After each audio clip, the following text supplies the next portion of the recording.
mistakes, laziness, and infighting. And there were days, good days, when by anyone's judgment, they would have to be considered clever.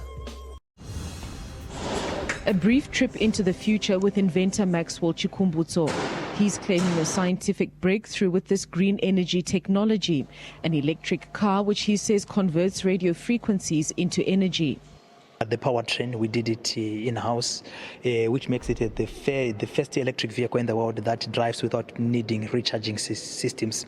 On the greener power off-grid machine, it's very unique. For the first time, energy is being generated using a radio frequency and without moving paths. Chikumbutso is not the typical scientist. He dropped out of school aged 14 and says he's developed his blueprints through research and visions from God. A showroom in Harare showcases his prototypes. A helicopter that operates using any one of the 5 fuels, including paraffin, a drone and a household transformer that he says can multiply power 100-fold.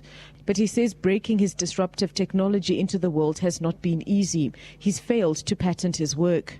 That's why we end up finding nuclear scientists, electromagnetic professors, so that they can assist us on the patent process. But as you are aware that in patents, anything that violates the laws of physics is not an industrial applicable solution. They classify it as a perpetual motion device.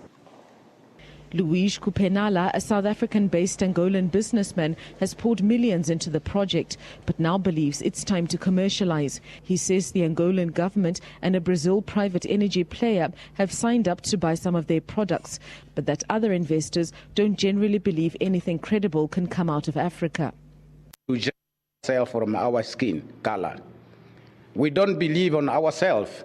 But obviously, a new generation has another responsibility to change this kind of paradigm to another level, whereby we have to capitalize on our abilities in Africa.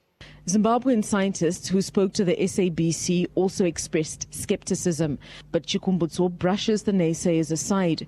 He says he's determined to ensure that his God-given gift brings energy to light up the continent and put Zimbabwe on the technological map. Shingai Nyoka, SABC News, Harare, Zimbabwe.